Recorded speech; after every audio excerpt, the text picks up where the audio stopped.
Green Day is an amazing band. Now they're putting like more messages in the music. They're taking a step into like educating kids about our country. These days going to school and the only thing you learn about our country and our government is just what's allowed into a history book. 5 books out of your years in college or high school, whatever, it's not enough, I don't think. So I think they're definitely contributing that way to our country and everything. Totally amazing. They're one of the greatest live bands I think that there is. When we get up on like a bigger stage than we're used to, you kind of struggle to fill in that extra space that you have to work with. Especially when there's only 3 of them. Yeah, and there's only 3 of them, and they just really are all over the place. One of the things I like about Billy Joe is he has a lot of strength. You know, when you see him perform and stuff, and when he plays guitar, and I kind of feel like if I'm going to do something, I like to do it like him as far as like the strength of the guitar, whether it's the way you're standing or like looking at people. I think sometimes that will come through, because this has been an influence on me, the way he does his stuff. My father, who's like pretty much always giving me advice on what to buy album-wise as I was growing up, just called me up a week ago and was like, I've seen the greatest DVD since like I bought some great Clash live DVD 20 years ago. And I had no idea who he was talking about. And it was the Bullet and the Bible DVD. He said it blew him away, and he couldn't believe how amazing, Green Day was and where they come from and how much they've matured as a group.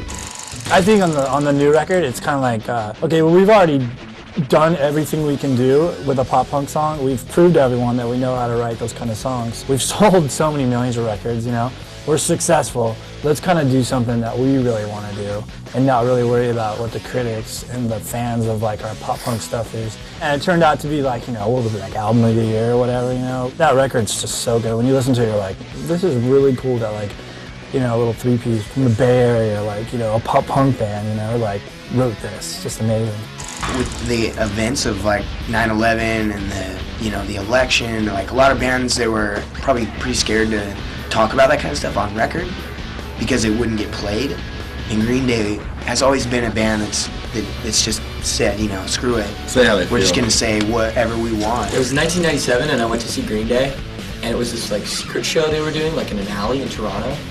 And there was this like crazy guy running around in like a Darth Vader mask. And he like came up to me and he was like, what are you doing? Like being all weird. And I didn't think too much about it. And the next day in the paper, I read that it was Trey Cool, the drummer, in the Darth Vader mask, running around, doing crazy stuff in the crowd. I think that band has quite a bit of personality in their stage show. I've seen them 4 or 5 times. They sort of like bring something new each time because they do things that you don't necessarily expect to see somebody do on stage. And there's like a little sense of danger almost when they're performing.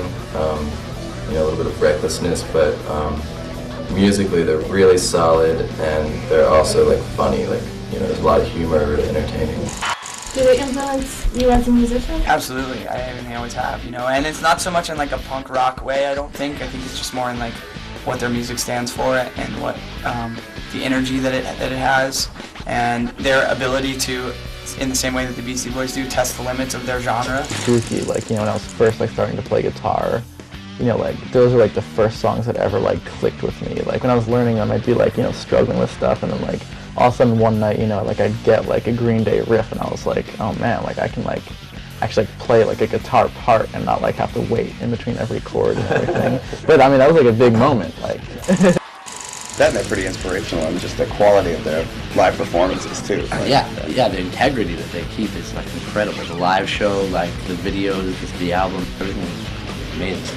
I actually saw them at Woodstock '94, and I wasn't actually kind of in the mud throwing, but I was kind of observing it, and that was the first time I ever saw them live. It kind of blew me away. I thought it was great. It was always kind of entertained by the kind of crowd interaction, People throw mud all the time now, but that was the first time I'd ever seen crazy mud throwing like that, and it's sort of like a legendary concert for that reason. And I think it kind of, for a lot of people, that was the first time you kind of became aware of it. And they ate it, so you were aware of their eating habits as well. On a guitar, how do you do that? Green Day definitely influenced us, all of us, I think, at one point in time.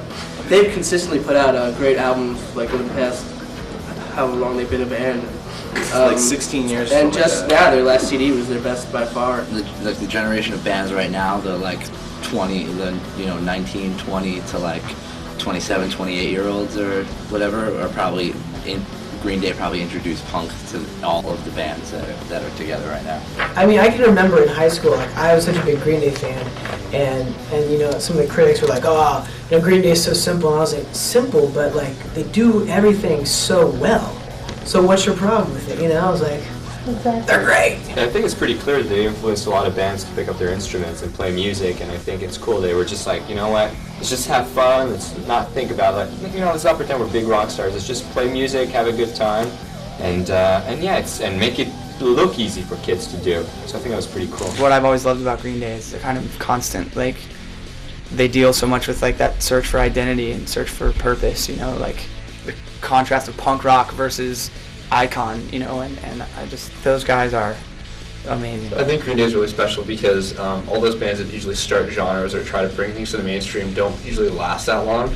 But I think right now Green Day is bigger than they've ever been. So it's amazing that they can step up to the plate even this late in their career and be bigger than they ever were when they influenced bands. No, they just did the same thing from when, you know, they were on like an indie label and not that many people have heard of them, and they're doing the same thing the whole way through, and they just took over the world.